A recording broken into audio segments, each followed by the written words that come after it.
Okay, recording has begun. Shit. And okay.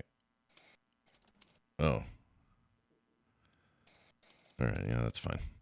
All right, here we go, everybody. Sit back, relax, and enjoy. The show begins in 3, 2, 1. The following feature has been rated R by the Motion Picture Association of America. It is intended for mature audiences, and parental discretion is advised. I am sick of her face, but I love her voice.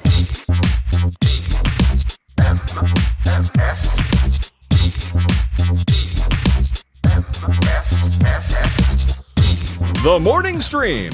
He's taking a dump in a can.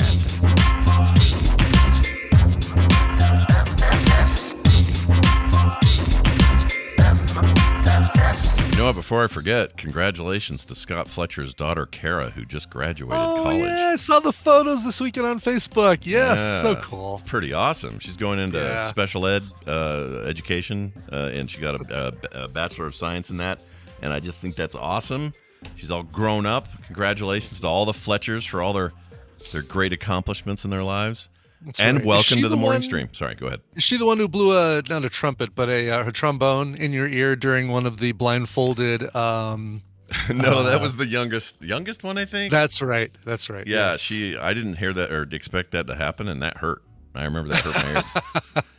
This was an old, for those of you who don't remember, this was an old Nertacular during one of the game show things that I was doing. We had Scott blindfolded to identify a Funko Pop or something. Yep. And or it might have been the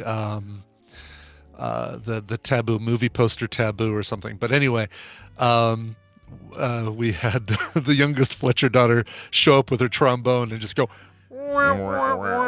in Scott's ear. Yeah, right in my freaking ear, you guys. I have to admit, it really caught me off guard because I was like, what is that? Yeah. Where is that even coming from? I had no idea. A little bit of spit comes out. A little bit of spit every time. Yeah, that's the way it works. Right through the brass. Oh, man. Freaking brass instrument reeds, like the reeds they use. Oh, I know. Got to suck on my reed to make it a little softer before I perform today. It's so foul. I just feel like as a modern society, we should have a better way of getting that work done, you know? I don't know. Yeah. Gross. Yeah. Moist reed. Anyway, we're here to do a show. We're glad to be back, everybody. Hope you're all doing well. We got a follow-up from Jay. You know Jay Funktastic in our crowd. I do know Jay Funktastic. Had the pleasure of meeting him and his girlfriend in New Orleans. We had a muffalata sandwich together. I don't know if it was a muffalata, but we did have a sandwich at a place that made muffalatas right down the street from the frickin' beignet place. It was fantastic. Yeah, I can't. Oh man, on the coldest weekend of the year in New Orleans. Like, what was it? Was it cold? I don't remember. It was cold and windy. It was like 40 something degrees, and the week before and the week after was like in the 60s and 70s. Nothing weirder, nothing colder than when the South gets a cold snap and it's still humid. And everything just goes right through you, just tears right through you. Exactly, yes. Yeah, you're wearing it. You walk outside and you are the snowman. To the bone. Yeah, right. It's not good. Anyway, tip of the hat to Jay our Funktastic wrote in. Yeah, Jay wrote in. Or he actually called in, is what he did. Oh, called in, okay. Because we had said something to him via the chat when The Sound of Music came up.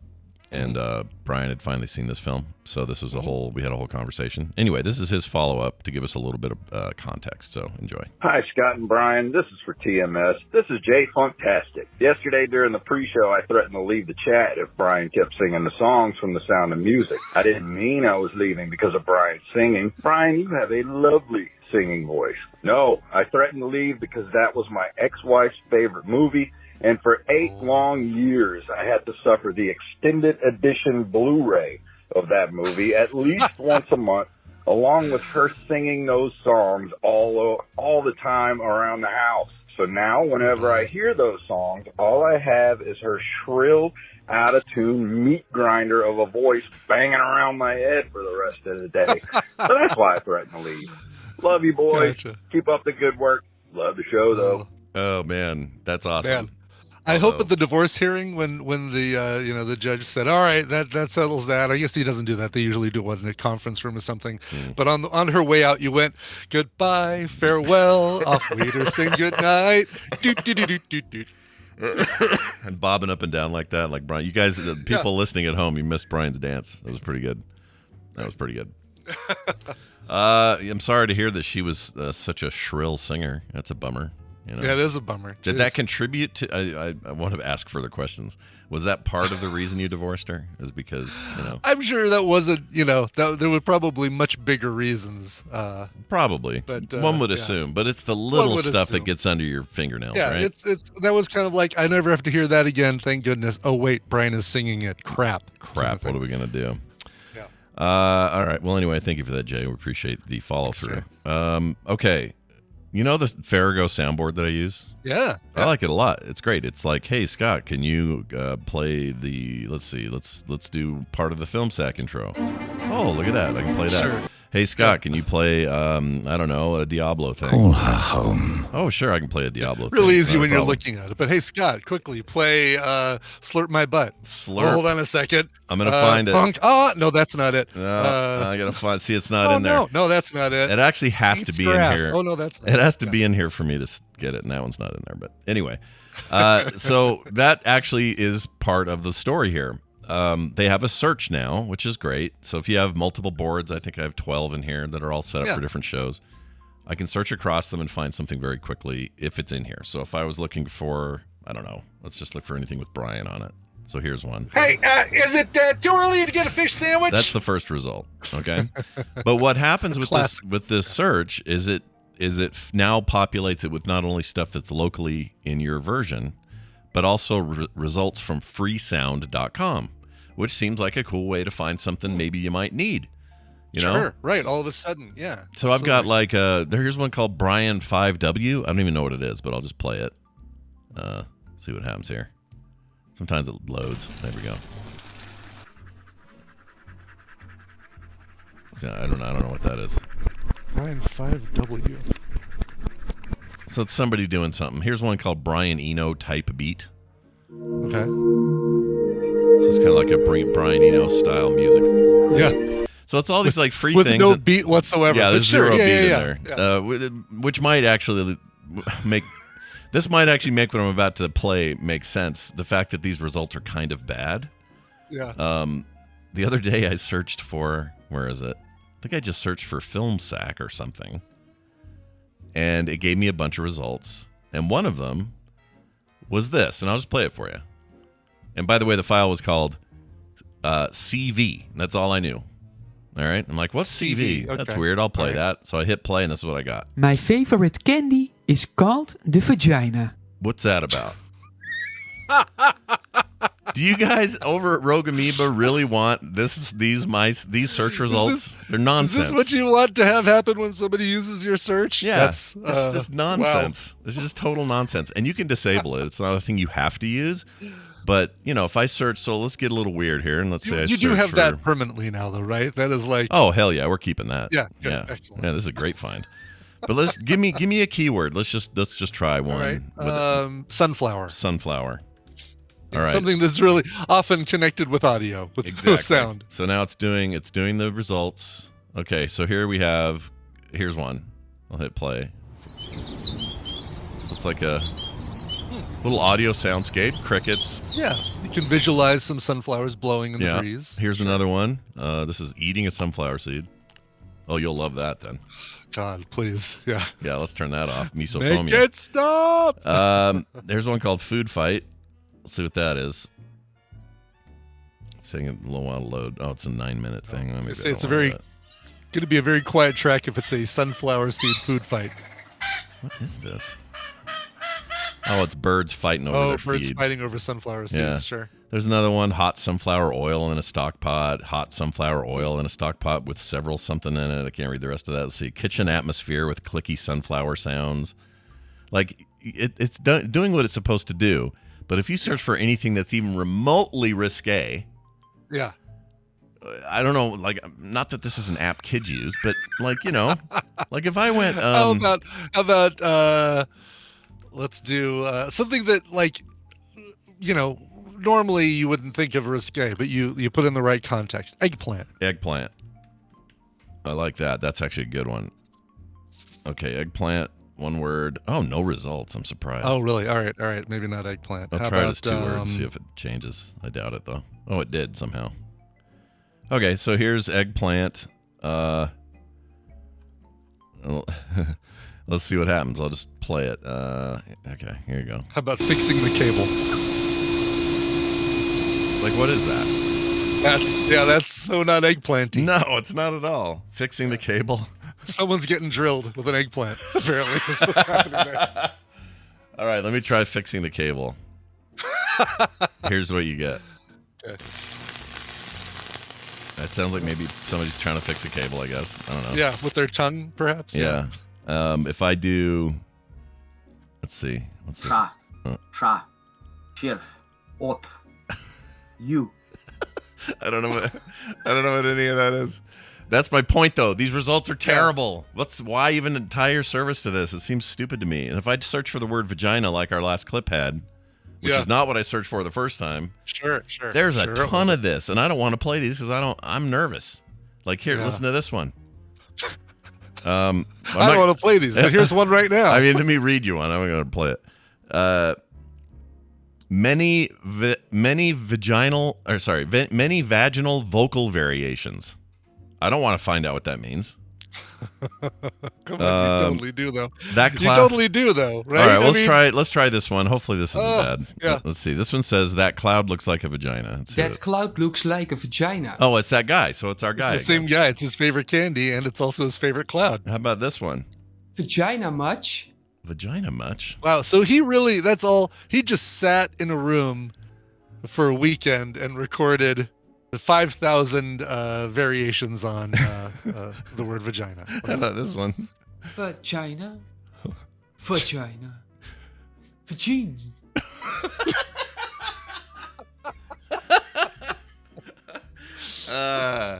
I give up. It's too weird. Oh, jeez. It's too weird. So I'm not using that feature anymore is what I'm saying. We're done with that. I held on to something from... I teased it last week that I had something from Joey Image, our wrestling fan. Oh, listener. right, yeah. Mm-hmm. Or previous wrestler. He's not wrestling anymore. Wrestling. Fan. I'm a fan of him. Yeah, luminary. Wrestling luminary, Joey Image. Wrestling celebrity. And celebrity. I'm just saying somebody needs to just go knock on his door, make sure everything's all right, because this this is what he put up on some social thing, and I had to capture it. It's so weird. Here you go. It's time to go buy some milk. Please have a great time buying milk. What do you do with that? Isn't that weird? That's weird. Yeah, maybe it's he basically just this is how he does his reminders. Basically, he says, "All right, at 1:00, remind me to buy milk." And instead of just your phone, your Siri saying, "Please buy milk," he has it play this audio, which also not only reminds him to buy milk, but also wishes him a good time buying it. Oh, that's true. Don't just buy milk. Buy milk and have fun while you're buying. Buy milk and have fun doing it. Exactly. All right. Well, then look, those are the kind of results I want out of my sound searches. I don't want no more vaginas. Right. Can you upload that to the whatever that freesound.com? Yeah, we could do it. I don't know. They don't even. I mean, that's just some kind of site with an API. I think anybody. Yeah, it's just finding things that other people have posted and tagged carefully online. Yeah, and you would be shocked how many of them, like most of the internet, are sex related. Yes. Oh, really? Shockeroni. Yeah, and how many of the sex related ones? About 84% are just that guy who's like, doing slogans. The best part of waking up is vagina. The vagina.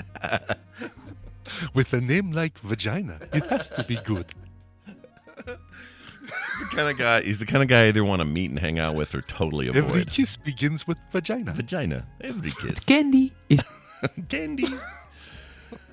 Anyway, Joey, thanks for that weirdness, and I hope you're all right. Okay? And you should be happy while getting your milk. Have a good time while buying your milk. Please do, yes. Yeah. Right. We don't do milk anymore. We do the oat milk. The soy. Oh, the oat. Yeah, right. We do the oat as well. Yeah. Boy, have I found, thanks to, can't remember who it was, but somebody in our tadpole suggested Califia Farms for coffee creamer. Boom. Love it. There's like a barista blend oat milk coffee creamer that they make that is... it's fantastic. Why is that They recommended the coconut one. I'm not a huge coconut fan, so I got some of them. I'm like, not so much that, but the oat milk that's just straight up unsweetened, unflavored oat milk creamer is great. Is it they're the ones with the blue, kind of bluish? Yeah, bluish, and their box is shaped like part of a German industrial factory. Oh yeah, there it is. Look at that. Those are cool. I like that packaging. Yeah. Okay, we have a bottle of this. I've never tried it for anything because I'm not a coffee drinker, but yeah, Kim uses it for something. I'll find out. This looks great. It's super good. Adds a little bit of softening of the coffee flavor without adding any flavor to distract you from it. So it's very, very good. Oh, and they got peppermint mocha. They got holiday nog. They do have good flavors, and I did try their. Tina wanted me to try their vanilla because she likes vanilla flavor in her coffee, and it's like, oh, this is good too. Yeah, I'm gonna go back to the original, but nice every once in a while to get a little flavored thing. And as the two Mels, the Emma, the Jerry, and the I can't remember who else. Who am I forgetting? The Beckham said, "Spice up your life." Yeah, there you go. They have a matcha that you just pour on ice. Ooh, I like matcha. Yeah. All right. I decided, by the way, I signed up for so Magic Mind. They figured it out. Oh, we're gonna suggest a sponsorship for Soundography, and we're gonna send them samples and have them try it for 5 days and see what they think, so they can do their sponsorship. Got it. I loved it, man. I totally signed up for a subscription. Those are good, right? They're really good, and I totally noticed a difference in the days that I took it. Yeah. No, we could tell on the show. I totally could tell. Yeah, you could tell here because I was. Yeah, bing, not, bong, ding, ding, ding, I mean, you weren't. It wasn't that. I wasn't like that. It wasn't you were hyper, you but could I just was. Tell you had like new energy. It's I hard had to new explain. energy for sure. You know what I could go for today? I could go for some new energy. That's what I could. Yeah, do. yeah. I got one up in the fridge. Great '80s band, New Energy. I have a whole box of them in the fridge. I should just take one. You? Yeah. You should totally. Yeah. I didn't think about it this morning. I should have grabbed one. Magicmind.com/Brian Ibbett, all caps. 2 B's, 2 T's in Ibbett. Nice. Magicmind.com/Brian Ibbett. Yep. Get that last Wish we name could right. do, I don't know why they didn't do Soundography, but now Hammond has to tell people it's /Brian Ibbett. Yeah. Yeah, that's weird. Soundography is easier to spell if you don't know your last name.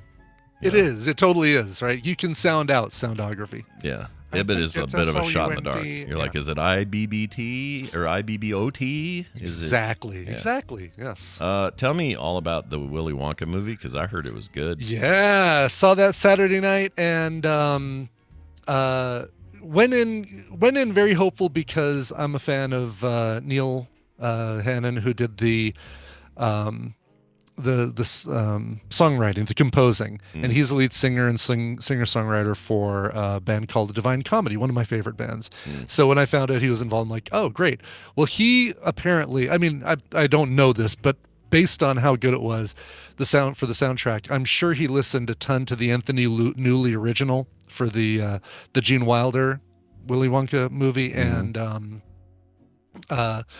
really captured that sound, that musical sound. And this is a musical. One of my friends that works at a movie theater says, yeah, we get a lot of old people coming up to the complaint or the customer service desk complaining about Wonka, saying, I didn't think it was going to be a musical. Oh, jeez. It's like, what? Have you not seen any of the even the Johnny Depp one was a musical? Yeah, even that had music in it. Yeah. I mean, the one that everyone loves and thinks of from their childhood, that thing was chock full of it. Absolutely, it was totally full of music. Yeah. Yeah.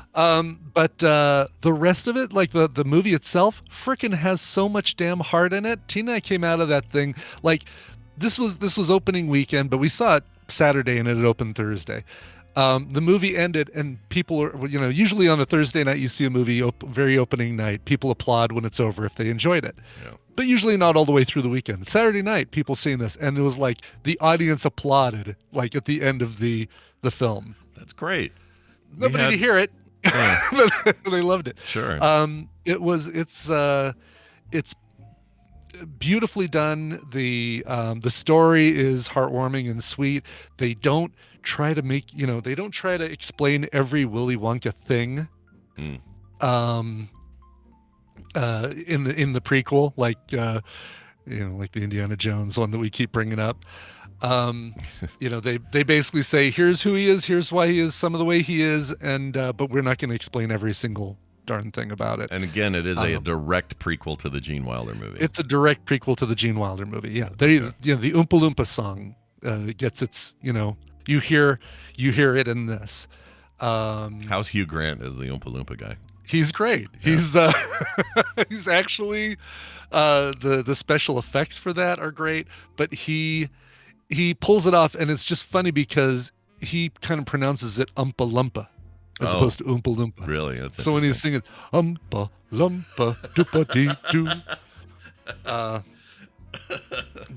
that aspect was great. Timothée Chalamet did kind of the thing you wanted Timothée Chalamet to do, to be prominent but not to overdo it.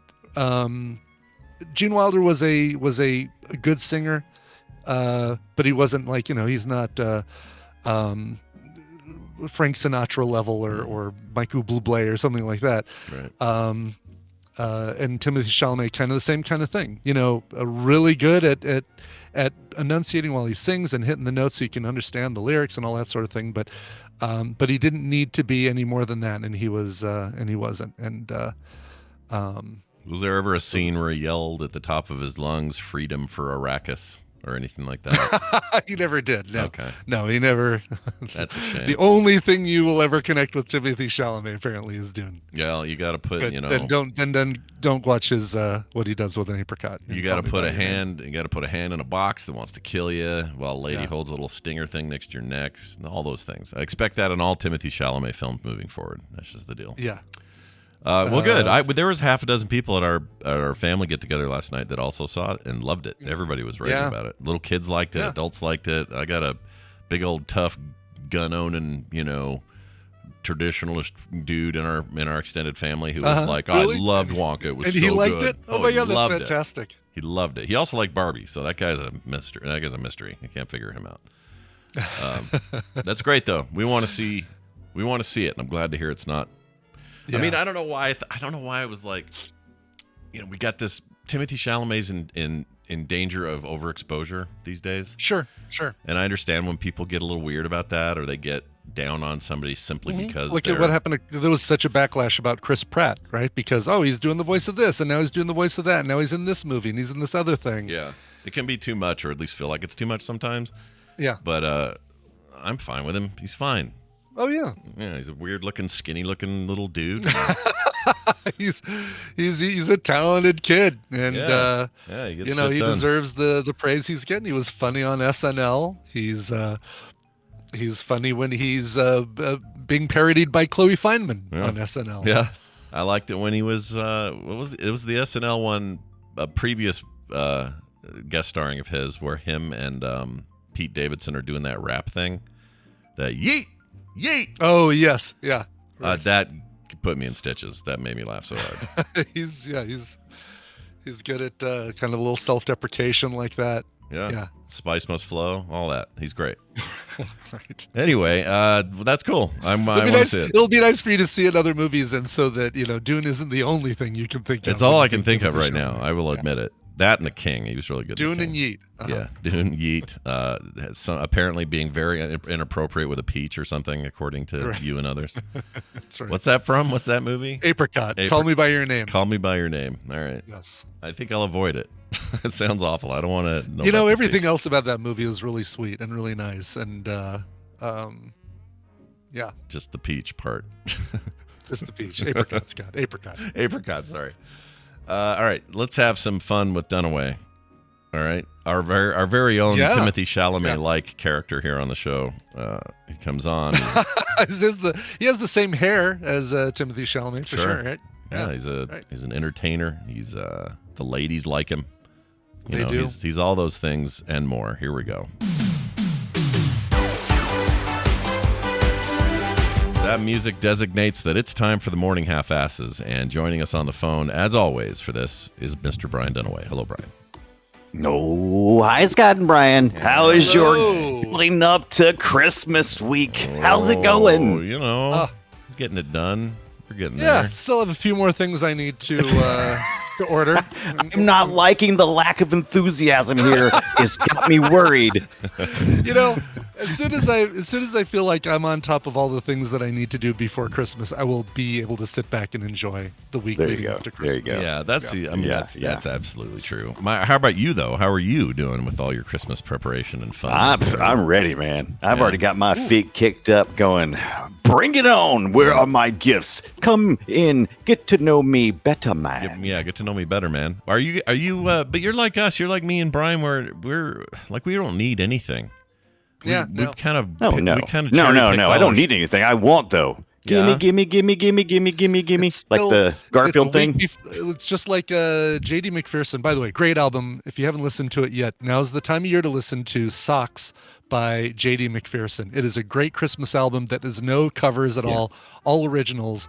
And you're getting socks for Christmas, just like that. Socks for Christmas. There's a whole song about getting socks for Christmas. Why waste wrapping paper on a stupid pair of socks? I agree. But one of his songs is you get pairs of socks. Always get multiple pairs. I get like 6 pairs of socks. Really? Yeah. Every year, I could actually use a few pairs of socks. I hope I get some this year. Yeah. I'm right on the cusp with my feet being too big, so it's like all the socks are like 8 to 12. That's U.S. sizes, and I wear 13s. So if you go 13 or above, they always go, you know what they say? That's gonna be a special order. Yeah, they say it's expensive socks is what they say. Big feet, expensive socks. That's right. Holy that's crap. exactly what they say. How come you? So how tall are you, Dunaway? I'm like 5'11". Okay, so you're 5'11". I'm 6'3.5", almost 6'4". Why do you have these gigantic boat feet?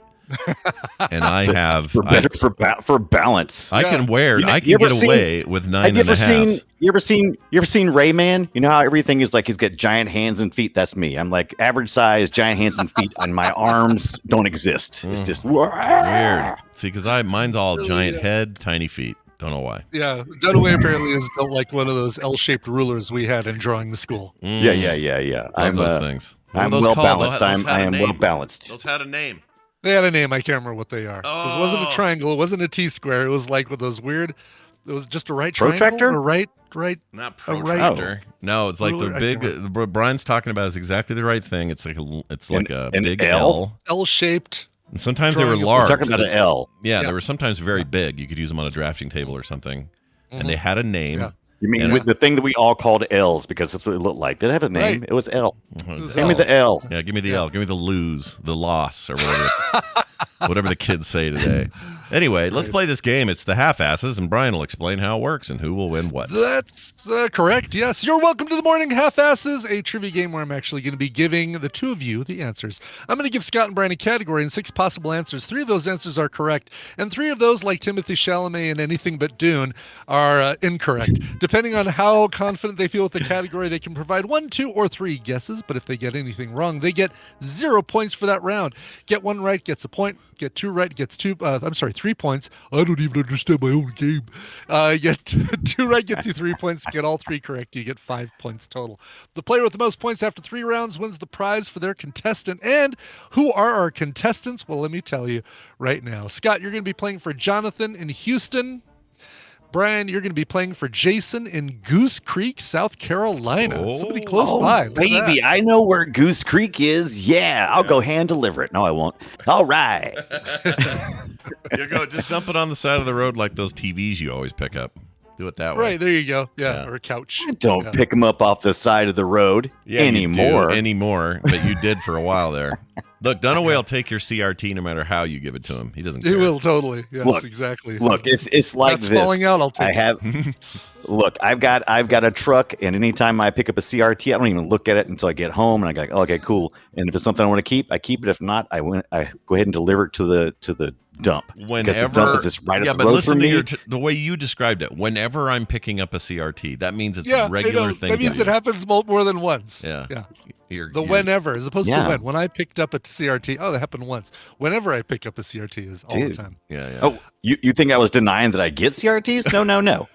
Not even close. No, you get it like this cold won't leave. That's how you get CRTs. Aww. Nice work. By the way, Claire says no, but I want the CRTs. The L thing that we're talking about is a set square.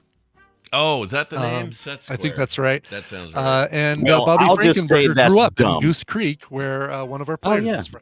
Oh, you grew up in Goose Creek? I drive through Goose Creek all the time. I assume there's a creek. I assume there are geese. I'd like to know more. And every time I pass by the sign, I always go, "Oh, Goose Creek." I don't know why. Some places you have to say out loud every time you see the sign. Goose It's Creek. one of those places. Yeah. That and Beaver Ruin. I always say that too. Beaver Ruin. Wow. Beaver Ruin. Don't do a search for that in your audio thing, Scott. It sounds like the new Nicki Minaj song. Beaver. Her new album is Beaver Ruin, Beaver and Ruin. you don't want to know what the tracks are like. Yeah. Oh, I found one. Here's a beaver. Here we go. Hold on. Here's a beaver chomping on a log. That's not so bad, Thanks, right? man. Here you No, go. shouldn't be. But does he have like that like the Lady and the Tramp whistle thing where he goes 66%? Does he do that? I mean, I can't do it. wish. Oh, there's one in here that is probably dirty. I'm not playing that. All right.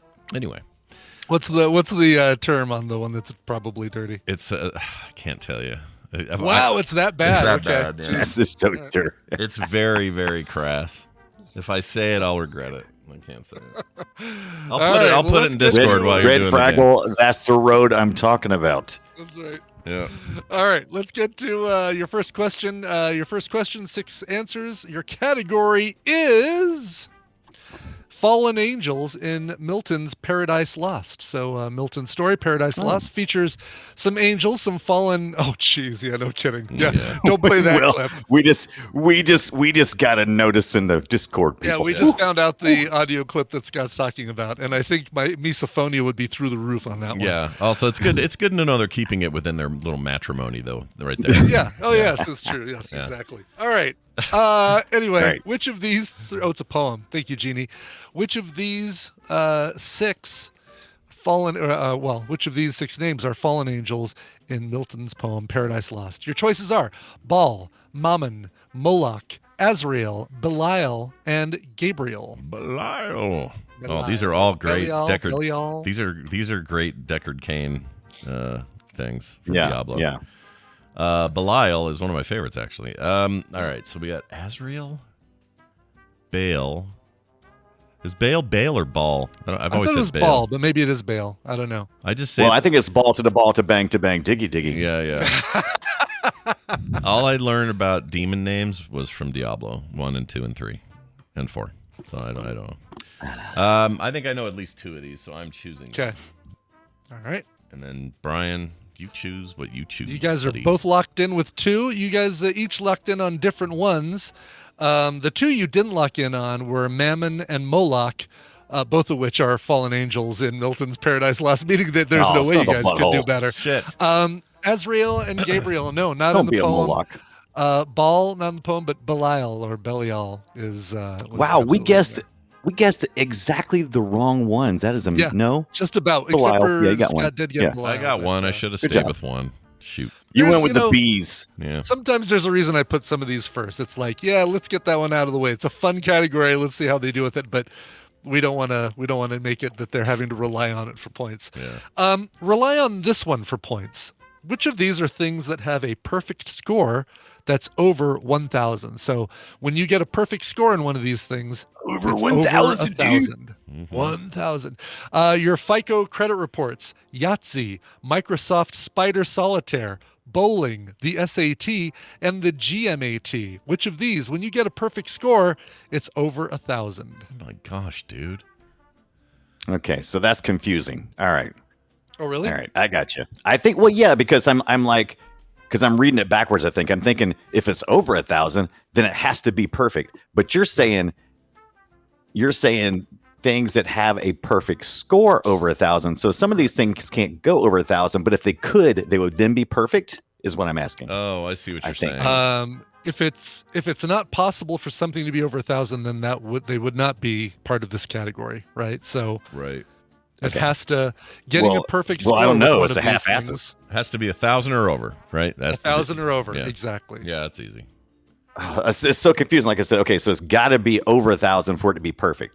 I got Well, it's like no, it's saying You're No. focused too much on perfect because perfect score can vary, right? So one thing might be 1,000. Getting the best score possible in any of these things is over 1,000. Yeah. Is what I'm saying. Yeah. Let's take the word perfect out of this thing. Yeah, forget But perfect. getting the highest score possible with any of these things is over 1,000. Oh, okay, I got you. So the highest score for any of these is over 1,000. I got you. Okay, Christmas the perfect was miracle. throwing me. Yeah. I'm locking in. I don't know if this is right. The only one that sounds right. There's only one that sounds right to me. The rest of these, but I have no idea. All right, now you're both locked in. Okay, you guys both settled on FICO credit reports, FICO credit reports, and I'm sorry to say that no, a perfect FICO credit report is only 850. Bowling, that's of course, what I asked. Is only 300. Is that what you asked? You said it couldn't. You said if it was over that, it couldn't even be on the list. I'm like, okay, so I guess it can't. I guess it has to be here no. because there's got to be a possibility of No, it. they I all said that- if it's Yeah, over you that, said that. Check the tape. Check the tape. in this category, in the category of things that have a perfect It wouldn't score even over be on the 1,000. board if they couldn't. You can only get 300 in bowling. What are you talking about? Yeah, bowling's 300. In Yahtzee, the highest score you can get is 1,480 or more. You can they say have a plus on there. I don't know what that means. Right. Microsoft Spider Solitaire, you could get 1,254 with a perfect score on that one. Wow. The SAT 1,600. The GMAT only 800. Which means Is that Yahtzee, the what is GMAT? What is that? I don't even know what that is. I don't know what that is either. the aptitude General test. math aptitude. General math aptitude. Definitely. General, Let's see. It is the Geography? graduate management Is that something admission new? test. Okay. So this is like a Oh. for when you go to graduate school or something. Yeah. oh, okay. Oh, it's too smart for me. I got you. The GMAT. Well, takes I picked FICA because I couldn't even understand the question. So obviously, I would never know anything about the GMAT. You know what? This doctor. this showed very plainly that none of the three of us were ever graduate students of any kind. pretty much. 'Cause Yeah, we don't know. exactly. We did SATs, but this GMAT, what the hell is that? Yeah, exactly. Never had to do that one. All right. Well, it all comes down to this. Let's see how well you know your cars. For points, you got to do this. You got to, but you can be strategic. We'll see. We'll see how you do. I feel like this is going to be the week that Ibit finally gets sick of our crap and starts giving us easy questions. I think this is going to be finally it. Which of these are names of Star Wars movies? Yeah. Yeah. No kidding. We're going to have a real All right. drop next time. Look forward to it. Exactly. Okay, let's get to it. Which of these are actual models of Honda? Honda. The Honda Splurge. I'm not going to say Honda before I cheat these. The Splurge, the Dyna, the Jazz, the Echo, the Insight, and the Hobio. Shit. If you don't say the Honda in front of it, I won't. I'll have to do it in my head. Yeah, Then you will. Be my guest. Be my Do it. guest. I think I know. Because I know. So the problem we're having here is most of this is in Korea or other territories. Or outside of the U.S. Yeah, correct. So it's a bit of a guess. Those sound right. Splurge. I've heard those before. I looked at Honda for a little while, so this is some of them sound familiar. I'm taking 2 just because it feels like Dunaway took 2, so I'm doing 2. I did Totally take 2. did take 2, as a matter of fact. I said I took 2. I think that's what yeah. All right. Not a secret. You guys both settled on the Honda Insight. Yeah, it's probably the easiest one on the board. It's been around since that was 2000. Absolutely, the Honda Insight. Nobody selected the Honda Hobio, which is what the is that? the rebranded Honda Vamos, which is I think the Spanish or Latin American. Not exactly sure. What makes the Echo or something like that? No Echo, no Splurge. The Honda Echo. Jazz is the other Oh, Honda model. shit. Damn it, Honda Dunaway. Jazz. Frick.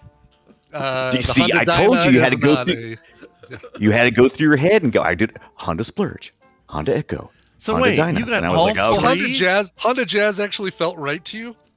That sounds 'Cause even great. reading, I looked reading the at- answers, it didn't look right. No, but Utah Oh, Jazz yeah, doesn't look right either. But I recently looked at Hondas when I was looking at a car for almost a year.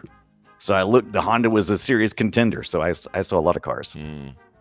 So this is mostly in what territory? Well, I guess you said Spanish for the Hobio. Yeah, and I think Latin America for the like I said, I don't know why somebody is saying it's a language. I didn't say it was a language. I said it's a part of the country where the Honda Vamos Hobio would be. This may be the last week that Ibbot does this at all. Maybe the last week that I acknowledge a certain person in the contrarian in the chat. Yeah. I don't know where the Honda Jazz comes from, but obviously Honda Insight is here in the U.S. No, I know where they got it. They bought it. Every week. They bought the Jazz name. Plus, every week from New Orleans. Every week I race with our good friends. Every week I raced our good friends on the Frog Pants and Mission Deep race group, and we play Forza Horizon 5. So I see all this car crap. Oh, really? Every week. And you see these models like the Honda Jazz? I'm not sure I don't know if the Jazz is in there. Okay. Like I said, we see a lot of cars. Yeah, that game's got all the especially that helps you a lot, probably. Yeah, that one's set in Mexico, and you see a lot of Mexican builds that you've never So seen. what I'm saying is more car names for me, please. Yeah. Sure. Okay. Yeah, I'll make sure to put a category in here every week for you. Jesus. How's that? Yeah. I'll never get another car question again. Damn it. So congratulations going to Jason Terry in Goose Creek, South Carolina. You're getting a copy of Road Warden and Merchant of the Skies, courtesy of Wesley. Both good games. And but Jonathan and Houston, you get to have some fun over your Christmas break as well with a game called Ozymandias Bronze Age Empire Sim. That sounds fun too. I haven't played that one, congratulations to both of you. Yeah, the first one really won this week. Those two games are great, so we're going to really enjoy those. Nice. And big thanks to everybody who sends us in codes for us to give away. If you're anyone sitting around on a big fat pile of stuff you got over at the Humble Bundle and you're never going to go through, send it over. We'll take them. We'll put him up here. I like Sick Scott because he has to swallow from time to time. He has to stop in between words, and so he's like, if anybody's sitting on big piles. I can't help it, man. My upper respiratory tract is a nightmare right now.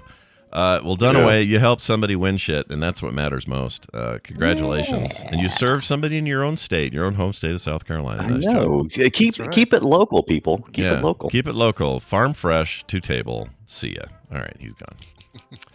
One more Dunaway before the holidays, before Christmas. So. Oh my gosh, that's how we should count it all down. One more Dunaway till Christmas. Just one more Dunaway. Yeah. Looking forward to that. Because 'twas the Dunaway before Christmas. Come back Wednesday and he'll be here once again. That's right. All right. Well done, everybody. We're going to get into some news, and we're going to do that right now.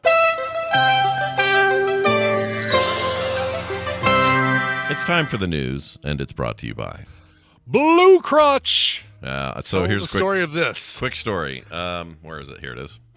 This stuff right here, Vicks Vapo Cool. Yeah. Sore throat medicine stuff. You spray in the back of your throat, right? Whoops. Back of your throat, yes. So you're supposed to, and then get it way back there. It's like a chloroseptic, right? It's basically like Yeah, cooling, numbing. If you're having really bad sore throat, this is what you're supposed to use. And I had the worst sore throat of my entire life over the last 4 days. You had a rough business. Now, I did notice before I used it, this brand new bottle we got, this top part here moves, and I don't know why. It's not like this. It doesn't screw down or up or off. It's just loose. It's just a constantly pivoting deal. Yeah. Whereas the top's fine, all seemed fine. Now here's the problem, and you can see I barely used any of it, and here's why. I went 3 little sprays, and I went, that's actually very nice. I feel the soothing action happen. It's like a commercial almost. I see the blue coating the side view of the thing, and then I look down. And my entire crotch, I'm wearing gray sweatpants. My entire crotch is bright blue all of a sudden. Oh, no. So what happens, something with this loose thing up here, some gasket thing, when you spray out the back of this goes bleh, bleh, bleh, every time you do it, and it all dripped down into my crotch. So this is a defective bottle. No kidding. And Vicks will hear from my lawyer. Now I have blue pants. Yep. I got Dr. Manhattan pants. Nice job. Right, nice. Yeah. All right, let's get to some of these stories real quick. Did we already do the? We talked about. Oh wait, we talked about doing this one. I think. Yeah, I don't think we ever got to it. We never got to the story, but we said make sure to tune in Monday so you can hear about. Oh this. yeah, that's right. Yeah. Because this is a good one. And because I made a deal out of it, now I feel like I've talked about it, but we totally haven't. Right. Yeah, Woolworths. You know Woolworths? Sure, I'm very familiar with Woolworths. Sure. It's a 5 and a dime. It's both of those That's both of those things, 5 and dime. And it's in Australia, so we've got another Australian story here. All right, nice. Mates. That'll make Lucky Phil happy. That's right. He'll love that. Woolworth says sorry after a customer finds maggots crawling in his roast chicken. What are you guys doing down there? Jeez. A customer has issued a warning to other shoppers after she went to eat a hot roasted chicken purchased from the Tasmanian supermarket that reportedly contained maggots. Chicken was bought. Supermarket. Yeah. Woolworths. Woolworths. I think of that as like house goods and stuff. Right, like a CVS, Walgreens kind of thing. It's like it's, you get that when you need Band-Aids really quick or distilled water or something like that. Haberdashery is what we think of. Right. Well, in Britain, I guess that's a hat place, isn't it? Haberdashery? Oh, it's haberdashery hats? I don't know. I've never known. Yeah. The only time, here's my exposure to haberdashery as a word. I used to watch that British comedy called "Are You Being Served?" Are you being served? Yes, right. And they would do that intro song and say something, something, da da da, suits and things, on third floor, zubba zubba, and then they always say haberdashery, and I'd go, "What a weird word!" And that's the only exposure I've ever had to haberdashery. I don't know what it is. Anyway, that's funny. I gotta look here. Nope, men's clothing and accessories. What is a hat store then? A haberdashery. Haberdashery. Actually, Lucky Phil says a haberdashery is just a grocery store, just a supermarket, just stuff. But British English, a haberdasher is a business or person who sells small articles for sewing, dressmaking, and knitting, such as buttons, ribbons, and zippers. In the U.S. and Canada, it's a retailer who sells men's clothing, suits, shirts, and neckties. Oh, what am I thinking of? What's a hat maker? There's a term for a hat maker. Yeah, there's something more than just hat maker. It's like if a shoe guy is a cobbler. Millinery. That's not what I was thinking, huh?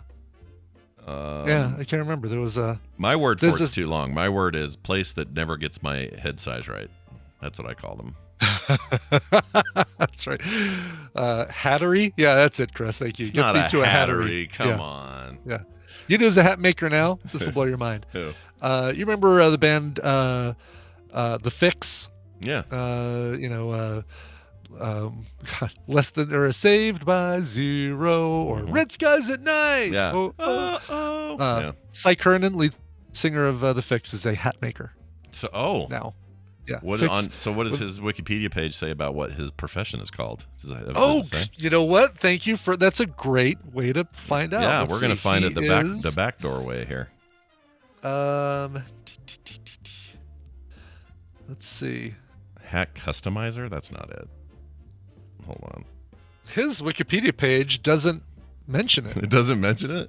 No. That seems like burying the headline. But when they did Where Are They Now? Or it was bands getting back together on VH1. One of the last things I ever saw on VH1 that was good. They were getting the Fix back together, and they said, now he's a British hat maker. Oh, you were right the first time. It's a millinery.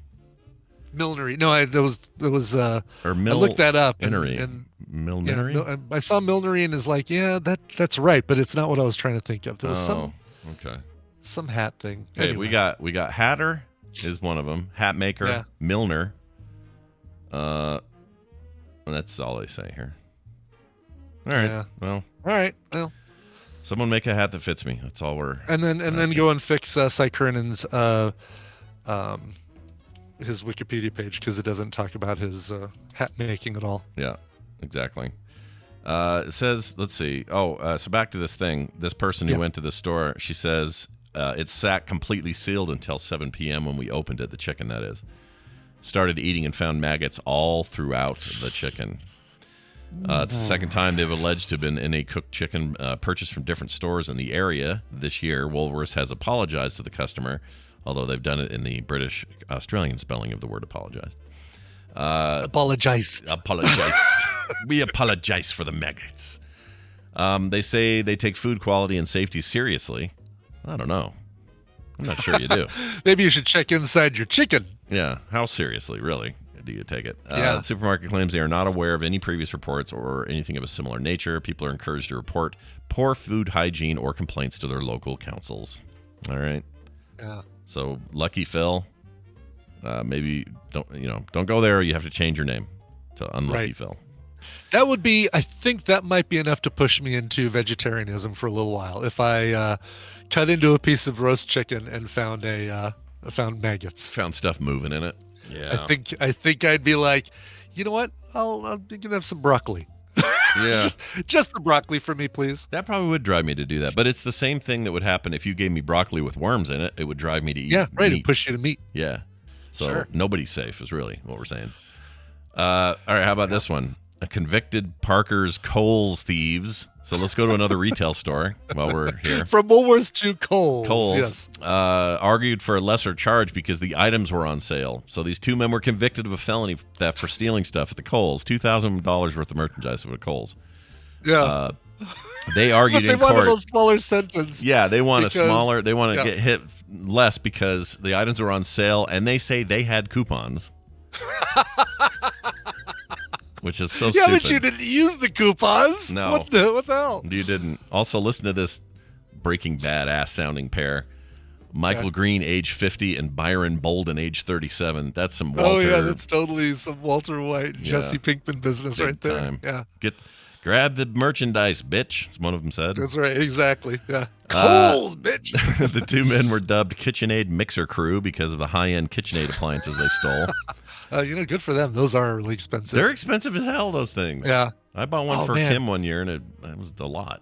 I didn't like God, I could have been if something would have happened with me and that giant Casio keyboard I stole from Montgomery Ward's and the Nintendo. What would my pithy oh my gosh burglar nickname would have been? Like the Montgomery Ward Sticker Bandit or something like that. What would that be? You need a creative one like they did here. The Super Bandit Brothers or something. I love it. Oh, Brian will never get it. He'll never have to answer for that crime. All right? No, thank goodness. Thank goodness Montgomery Ward's isn't even around anymore. No. They've forgotten about it. Plus your statute of limitations, I think, kicks in. Or wait, that doesn't matter for theft? I don't know how that works. Is Brian confessing to a crime he can still be persecuted for or prosecuted for? I don't know. Well, let's not dwell on it. Let's pretend we never even mentioned it. We'll just keep going. This happened in Colorado, by the way. I should have mentioned that. It's a Colorado story. So it's Parker, Colorado. I know Parker. Yeah. You've probably been there. Let's see. In Colorado, theft under $2,000 is a misdemeanor offense, but the documented value of the item stolen was $2,094.98, making it a felony. So that's why they're doing this. They're trying to shave that 94 or 98 off of there. Yes. Well, all right. Well, that's the question. If these items were on sale, do you charge them by the crime committed charge? Is it the sale price or the actual retail price? There's a valid point. Although, does that mean that they specifically went through the store saying, "Ooh, that's a really good price on this KitchenAid mixer bowl. All right, I'm taking it." Yeah. Put it under my jacket or something. Also, where does tax come in on this? Do you have to pay if you stole something and the tax value put it over the amount? Does that also make it a felony? Right. If you steal $1,999 worth of stuff, the tax will put it over the top. Yeah, for sure. Well, anyway, these guys are screwed. The KitchenAid Mixer Crew, they're going to probably just have to cop to a felony. I don't think the judge is going to go for it. Well, when they get put in jail, hopefully they blend. Well, I don't know if we can go on after that one. That was like a show ending joke. That's a show. Yeah. No, you want the show ending one? Yeah. It just goes to show you that crime is very risky. Oh gosh. I like that one. I hate because it reminds me of the May the 4th be with you. It's like the because it plays upon a sound of a speech impediment. Yeah, it's a speech impediment. It's joke across. Exactly. Yeah. Hate that. All right, we're going to take a break. When we come back from this break, Steven Schleicher will be with us. He is from Majorspoilers.com. Has a bunch of stuff to talk about, including a very cool project they're working on right now that you guys can check out for yourselves. I played a little teaser of that last week, but he'll have more to say. So stick around for that. In the meantime, Brian, let's do a song. And I don't know if Steven listened to ANTP, but man, that was ANTP finals level tease. It was good. You would have won the year. man. He would have won the year. Yeah. Hey, let's introduce you to a new band called Radiobot. This is made up of the guys Brett Scallions, that's his name, Billy Harvey, and Eddie Wall. This is the band's one of the first singles. They're getting ready to release their debut album this coming spring. And they've also released a cover that has made it into the top 40 of the Coverville Countdown, which starts this week. So listen for that. Anyway, the band is Radiobot, and trying to see where they came from. Nashville. No, they actually, when they were in lockdown in 2020 with the pandemic, Billy was in Nashville and Eddie and Brett were both in California, but they created this, they started this album via Zoom and FaceTime. Good for them, man. Wow. It's awesome. That's great. The album is going to be called Concrete and Desert next year. Here is the initial song. Here's the first single. It is called This World's on Fire. Meats keep meatier, beats keep beatier, chips keep chippier, dips keep dippier. Tupperware freshness, that's our promise. Look at all the ways we keep it. Straight shooter.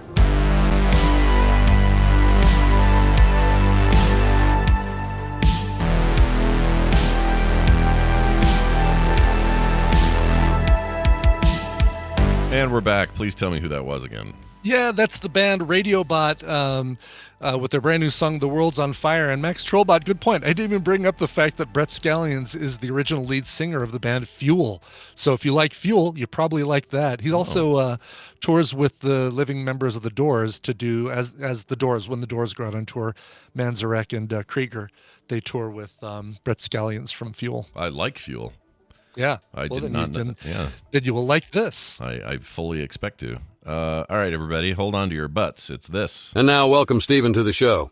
He's a huge freaking nerd. Dollar bills, y'all. Oh, as we hurtle toward the holidays, or the final bits of the holidays, we have to spend more time with Mr. Steven Schleicher and talk about nerd shit. Steven, welcome back to the show. Hello, Scott. Good morning, Brian. Hello. Good morning. It's good to have you here. How things shaping up for you nicely for the holiday? You doing all right? Oh, yeah. We are cruising into the upcoming holiday season with all the packages purchased except for one, which was suddenly brought to our attention yesterday from the youngest. Oh, no. And you guys can argue for or against this and why. He already has like the previous generation, the Xbox, right? Yeah. Whatever that was. Xbox One. He's like, his older brother has the new Xbox. All right. Okay. Dad, I think horrible names with those things. I cannot keep right? track of what the newest one is or the second oldest or whatever. Yeah. Dad, I want an Xbox S. He wants the Series S. What does his brother? Okay. What does his brother have? The highest end one. The X. Okay, so he has a Series X. The other kid wants a Series S. All right. Yep. Jeez. Yeah, and you're gonna have to go for it. You're gonna have to get it. I mean, we already spent so much money on this kid with all these other things that he got, and he's like, I really want it. I want an S, Dad. I'm like, well, way to go, a week before Christmas after we bought all your other gifts. Yeah. I spent literally from the 1st of October until November, into November. I'm like, hey, have you got any thoughts on what you might want for Christmas? No, I don't know what I want. No, I don't know what he does this every year. Yeah. So give me the argument from your side, Scott, on why he should get an Xbox S. Well, oh, nice. This is whether or not he gets an S depends right now on Scott's level of convincing. Well, all right. So here's what I would say: the value of the current Xbox lineup is twofold. One, it's decent hardware, but the main reason I like them is I think Game Pass is a really good value. It's like an incredible value for people who don't want to just buy a ton of games and give them to their kid and hope they play them. Instead, you can give them a ton of games with very little money per month, and they can play whatever they want. So that part's kind of a no-brainer, and it's the selling point. I tell people, like, if you're going to get a console this year, I would go Xbox for that reason. There are offerings on the PlayStation side that are okay, but they're not nearly the value. So there's questions about that. Now, he's not even saying to you, well, I want a PlayStation, or I want to, you're not trying to make that determination. No. He knows he wants an Xbox Series S. Yeah, if he wants an S, he's asking for the less expensive one, so that's good. That's a pro, yeah. They will, for the most part, run everything the same as an X at a lower resolution. So instead of running at 4K like the X does, the Series S runs at 1440p, which is plenty for most everybody.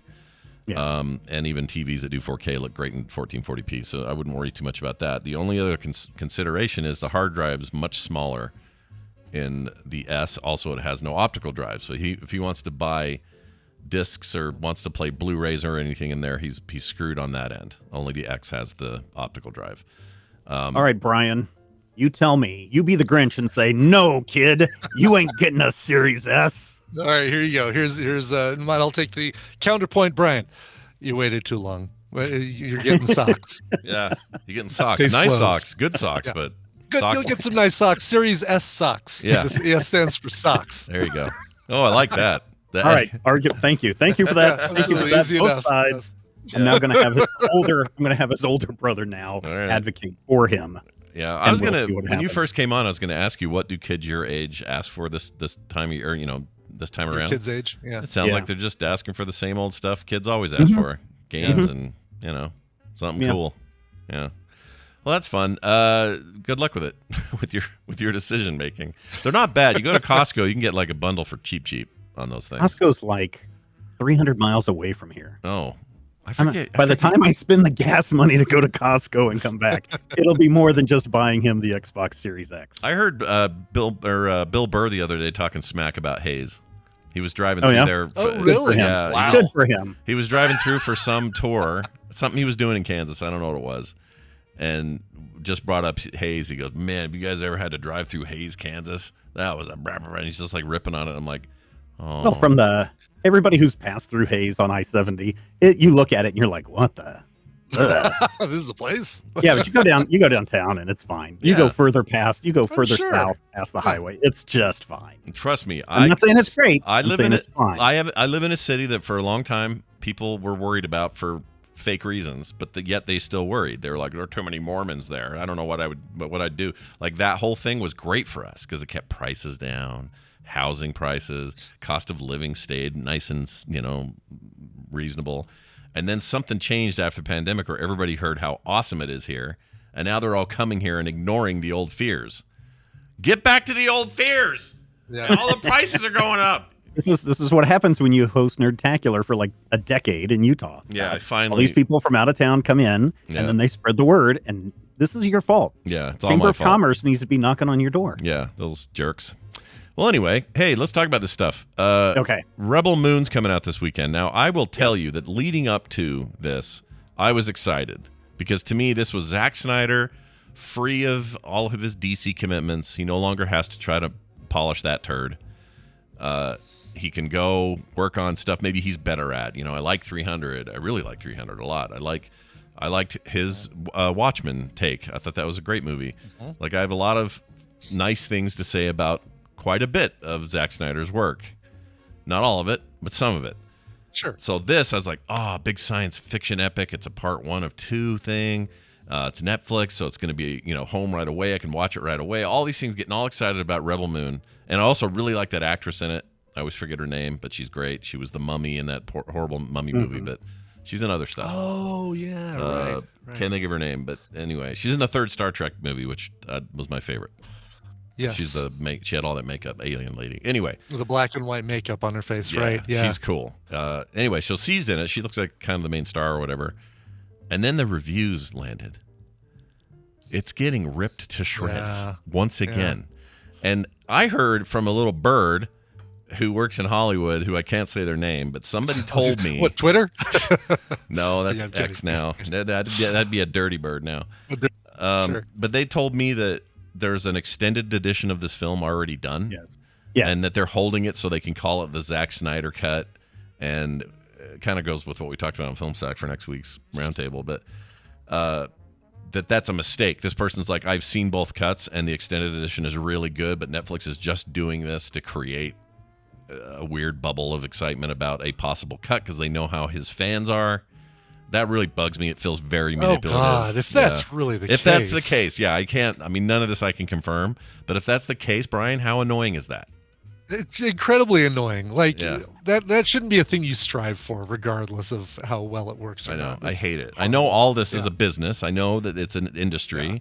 But still, especially given his reputation. So, anyway, I just want to get that out of my head. I'm still going to watch it.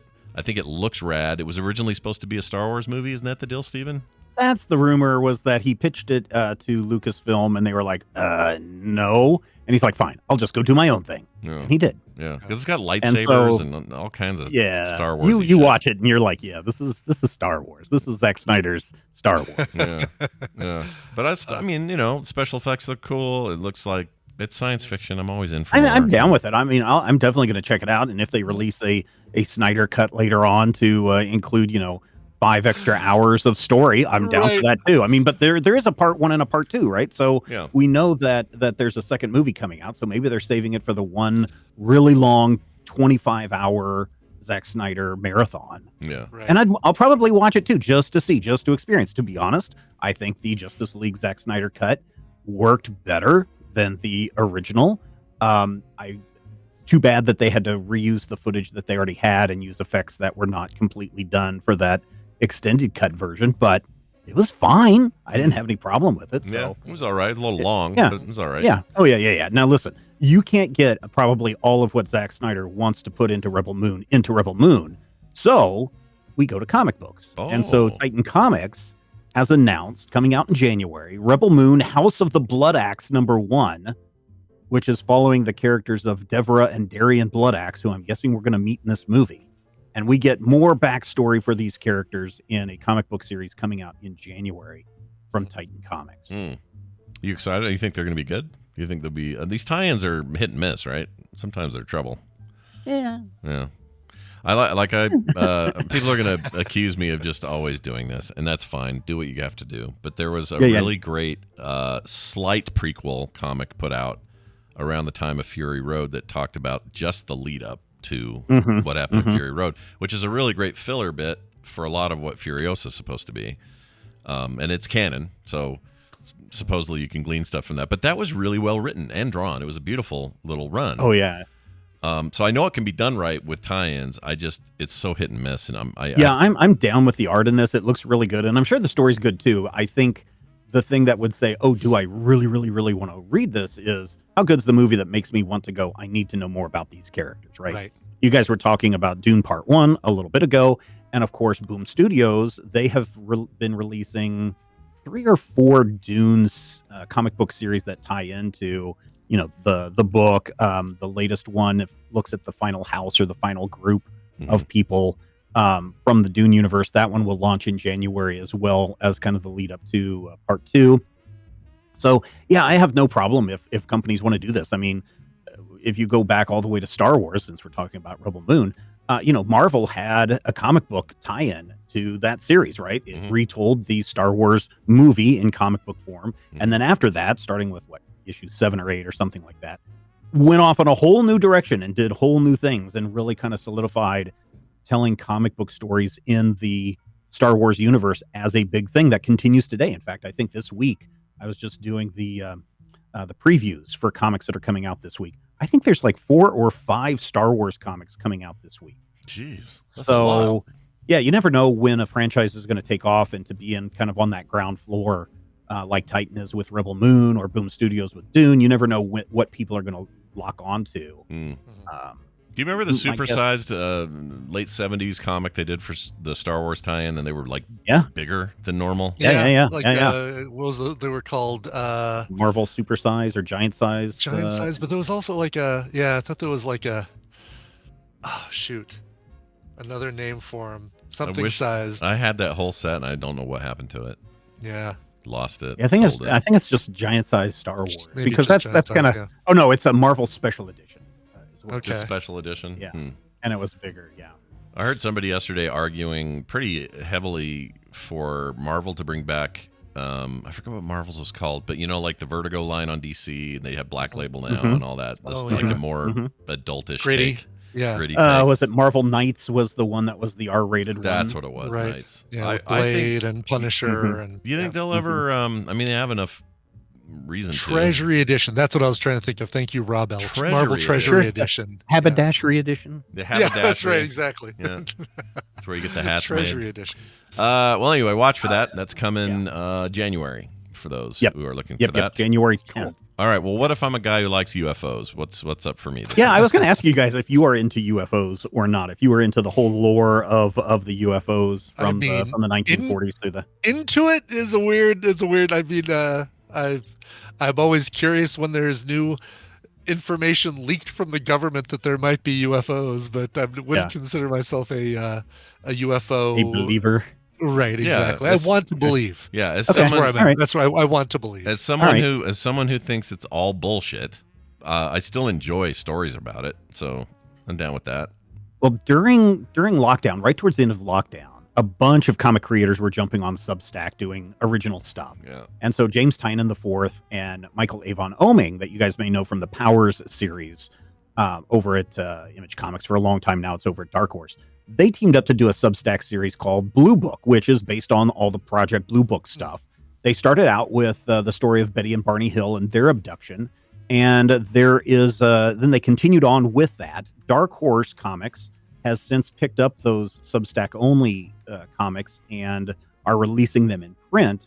And this week is Blue Book 1947, which takes a look at the Kenneth Arnold case, where he's flying around and he sees these shapes following him, and that's where we get the term flying saucer is from him. So they're going to look at that story of Kenneth Arnold.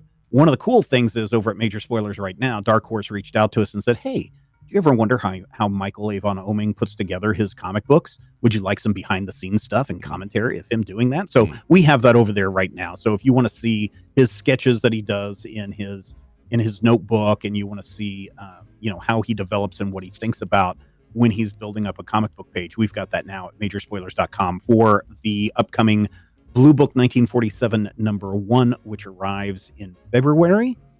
But comic shop owners, they have a thing called final order cutoff date, which is today. So if you want to get that and make sure that you have it, you need to let your comic shop know that you want it today. This is awesome. Look at this. This is a cool there's some cool stuff. Yeah. I really dig it. I know those all the variant covers, but also like the sketchbooks, the internal art sketchbook stuff is really cool. Yeah, I love that stuff. Yeah. I love to see how rough they go in their initial concepts. Yeah. It makes me feel better about how rough mine are, because I am very rough in my sketches, and sometimes I think that's not good, and then I see someone else's who's like really good, and I'm like, oh, well, your sketches look like shit too. So that's one of the fascinating things. If you ever get to see, what's the company? IDW used to put out these artist editions where you got to see the comic in its original size. They're taking it right from the Bristol board and reprinting it in that size. You can see where the whiteout was applied. You can see where they had to tape on different dialogue or change a composition and tape that in. And sometimes you get a glimpse of what the pencils look like underneath the inks. And looking at the difference between the original pencils and then what the inker did, if it's a different inker, to clean that up is kind of amazing. Yeah, this is a good opportunity to remind people about this. When I was in Columbus, we went to the Columbus comics museum thing that they have there. It's a fully curated museum dedicated to comics, comic book art, newspaper comics, that sort of thing. The entirety of Calvin and Hobbes's original sketches and inks and finished panels and everything are all there. They all have them under glass in these temperature controlled rooms, and it's really cool. Highly recommend doing that, because when you do that, you get to walk around and see not just like an issue of Mad Magazine and something Mort Drucker did, which is what I got to see because they were doing a Mad Magazine exhibit at the time, and you see all the blue pencil underneath. Which none of that photographed, so that's why it's not showing up in the final. Like you said, you see their fixes and tweaks. There's a piece of paper taped on there to cover up something that used to say. What did it used to say? I don't know. Like, it's awesome. If you ever get a chance to go tour that place, it's just right there on campus at what's the name of the school? LSU, not LSU. What is it? Ohio State. Ohio State University. You just go in there, ask for a tour of the comics thing, and you'll never regret it if you're into that stuff, because I held in my hand like Bill Watterson original stuff, and that felt really good. And a lot of artists have dedicated, or a lot of comic creators have just donated all their shit there. Just said, here's all the stuff. They have a graduate maybe they have the doctorate program now on comic book. That's the degree, is comic books. Oh, that's cool. What is his name? Oh, it's a guy from the Batman movies, Michael Uslan. He is the one that purchased the rights to make the Batman movies, and so that's why we have the Batman movies is because of him. Oh, But cool. he was the one that helped originally start a comic book program at, I believe, Ohio. Was Ohio State? Was there? Yeah. Oh, wow. And he's got a great story of how he walked in and they're like, why would we want to do this? And he just told them the story of, how Superman is essentially a allegory, especially when they're, sending him to Earth as an allegory for Moses in the river in the basket. Yeah. And they're like, oh, we never thought about that. Congratulations. You have a program. And part of that place they made us wear, didn't make us, they had us wear masks because some of this stuff is old and brittle, stuff from the 30s and 40s. It's so worth the seeing. Extra moisture from people breathing on it. Yeah, if you're ever there, though, it's so worth seeing. It's so cool.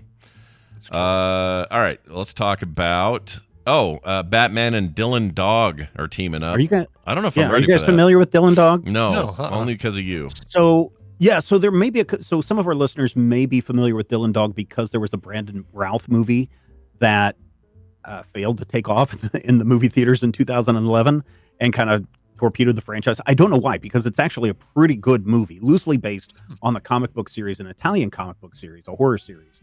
About a paranormal investigator who lives in London and takes on all sorts of crazy cases, vampires and werewolves and demons and those kinds of things. And it's a long-running series that's been around since 1986 or something like that. And it's relatively unknown here in the United States. Dark Horse has put out a couple of collections of this over the years. But Batman and Dylan Dog are going to team up in a miniseries kicking off in March of 2024. It's a 3-issue miniseries. It's 88 pages long, and we're going to see how the clown prince of crime, the Joker, and Dylan Dog and Batman and one of Dylan Dog's arch nemesis, how they take him down. They have to team him up, which is weird because, I mean, yes, I realize that Batman is a popular character, and anytime you can do a crossover with Batman, it usually turns out pretty cool. But for whatever reason, this feels like I think it's a 2-issue miniseries that came out either late 90s, early 2000s. It was the Batman Hellboy Starman crossover. Oh, yeah. That was so weird, but it worked out so well just because, Batman does deal with some paranormal stuff every once in a while. But to see them just go all in with this Italian comic book is crazy. Yeah. So be on the lookout for that in March if people are interested in Dylan Dog. Is Dylan Dog? What's Dylan Dog's powers, or does he have any? He's just a normal guy he's your Mulder. He's a normal guy that goes and investigates all of these paranormal things, and sometimes he encounters real paranormal stuff that is pretty scary. So it just seems like if he was a DC or Marvel guy, he would turn into a dog. That's right, exactly. That would be his power. He's dog-like. The only thing that if you I don't know if you can track down the movie or not with Brandon Routh, but the closest I can compare it to is like Constantine. If it was not, if Constantine was just a normal guy instead of having powers. So that's probably about the closest I could compare it to. I think very fondly on the Spawn Batman crossover. That was like a few issue thing. Yeah, that was awesome. Yeah. Yep. I like when they do that. You should do Dylan Dog for Film Sack. Exactly. It seems like Dylan Dog Dead of Night. Yeah, let's write that down. I'd be down with that. Sounds great. Now, finally, let's talk about what you got going on this Wednesday morning. Part 2 of your look at the DC implosion. People are saying very good things about this series. So, thank you. What's going on there? Yeah, you played the teaser last Monday after the show and everything, and I appreciate that. Sure. That was only the tip of the iceberg because in part 1, which we released last week, we took a look at the DC explosion, this plan by DC Comics to release 52 new comics, but at the same time, kind of radically change the price structure, the distribution model, and how stories were told, even though Marvel was kind of doing that already. But specifically the distribution model and the price structure of comics in the 1970s. And it was a huge plan that never happened. Interesting. And so in part 2, which is coming out this week, we're going to look at one of the big factors that played a part in the DC implosion. All of these comics not getting on the store shelves And in fact, DC ended up like canceling an additional 23 comics over the next year because of these events. So wow. Did they? Yeah. Is any of that available now? Stuff like old, like yeah. stuff So some of they did do a run called Cavalcade of Canceled Comics. They have collected those in places where you can read some of those stories, and they are pretty good. Some of them never even got off the drawing table. So. Okay, interesting. That's fascinating stuff. Yeah, the series is very good. Congratulations on winning America's Next Top Podcaster Award for the fourth year. Thank you. Is there prize money involved? Yeah, a little bit of prize money. No. Yeah. Oh, $1.50. All right. It's $1.50. No, it's a lot of fun doing the research on this, and I think it's fascinating because it was like, I'm going to say like 10 years ago, I was interviewing comic book writer Mark Waid, and he kept mentioning this DC implosion. I was like, well, what are you talking about? And he started talking about the story, which I kind of knew, but I didn't know one of the big reasons for why it happened. Yes, there is some probably upper management issues. David Sarnoff was still in charge of Warner at the time, and he was like, no, we need to cut 40% of this stuff, knock it off. But there's reasons why these things happen. Yeah. And it's kind of, I think the thing that people want to be listening to is how much of this stuff that I am talking about has happened again and again and again, and is currently happening right now. And I think that once you have a better understanding of the past and how we're just repeating a lot of these things in the past, the next time that something happens, a character is killed or a new miniseries or maxi series is released, that's a giant crossover, you're not outraged by stuff, but you're sitting there going, oh no, they've done this before. And these are, yeah. And so hopefully that'll make some sense to people too. Yeah. So. Do check it out, you guys. Majorspoilers.com. All the links you need are over there. I think you're going to enjoy it. So please do. So well produced. Steven, I guess this is our last time we talked to Steven before. Last time I'm talking to you guys for the rest of this year. What? Yeah. What? That's crazy. And this is what you brought to us. Yeah, I know, right? Yeah. Vampires. Yeah. Dylan Dog. Dylan You brought us Dylan Hey, Dog. I am contributing to the future success of Film Sack, right? That's right. Totally are. And we absolutely should watch that. We should watch that. Since I'm not going to be able to talk to you guys until next year, and I know you're still getting over some throat issues there, Scott. Yeah. I just want everybody who's listening to stay healthy and stay hydrated. Oh, I'll try to do that. 2024, the year we stay hydrated. Thanks, Steven. All right. That is it for Steven today until next year, I guess. Kind of feels weird. Got a quick thing I want to read from a listener before we go. This came, I think, in email. Says, hello, Scoot and Boogie. Apparently, McDonald's in Korea listens to the TMS for inspiration. The McDonald's hot dog snack wrap is only available in Korea. Thanks, Raymond. Baby Yoda tea and the occasional Twitch drop in. Basically, it's a Doggerito. They're making it at. It totally is. Yeah. Over McDonald's. Yeah. I'm going to get one is somehow. There a photo? You're going to have it shipped from Korea. Yeah, I got to I got to figure it out somehow. I like the fact they've got bacon and lettuce. I mean, this, Look at that. They've kind of upped your Doggerito game. That's true. The lettuce part, definitely a pump up. Bacon. I can't tell if that's cheese or what the sauce is that's in there. Some kind of, I don't know what that is. Sweet and soury thing. Yeah. Hard to say. But yeah, McDonald's just stealing my wife's out of town food menu. What the hell? Anyway, thank you for that. We love it when we get you guys' emails, and they come to us all the time at themorningstream@gmail.com. You can also text us at 801-471-0462. We got more of that stuff lined up for the rest of this week. That is going to do it for us today. Brian, let's get out of here. Do you have you probably have a song you can just play and then everyone can hear it? I have a song that I can just play. And this one, I think this one, if my notes are correct, somebody sent this in August 21st, 2014 as a request for a TMS cover. So it's almost 9 years old. Actually, almost 10 years old, I should say. Over 9 years old. Crazy. And if I'm reading it correctly, it's Phil, Lucky Phil from Sydney, Australia. You can tell me if this is the same Phil. Hey, Brian and Scott. You just played a cover of this song recently, so understandable if you don't want to play it for some time. But this is a cover by an Australian band, which was a big hit here in the 90s. To me, this is the definitive version of this song, Hubba Hogo, Phil from Sydney, Australia. I can understand why you might take some time to play it, and here we are 9 years later. Exactly, this is why, because we just played it then, and the 9-year statute of limitations on playing this song is is good. Here it is from, where does it come from? Really just came from the album of the same name, covering the song by Carly Simon that we finally figured out who she wrote it about and really didn't really care. This is the song You're So Vain by Chocolate Starfish. We'll see. You got, ew. We'll see. Sorry, caught me off guard. It's a booty hole. Yeah, it's a booty. Girl, that's a booty hole. That's a booty hole. All right, there you go. Then I got a little hung up on that. Tomorrow there's a new show. There's a new show Wednesday. Guess what? There's a new show on Thursday. There's a show every day this damned week, and a play date on Friday. What the play hell? Date on Friday? A Christmas play date miracle. It is a miracle, really, truly. But we hope to see you guys for all of it, and we'll see you tomorrow. Get more at frogpants.com. Frosty, man, frosty. Frosty. Frosty. Is that very frosty? Palance? Sounds like Jack Palance. It did, but I don't know. Frosty, man, frosty. I don't know. Well, the end sounds like him. The beginning doesn't. Yeah, that's a good point. I'm not sure who that is. Frosty.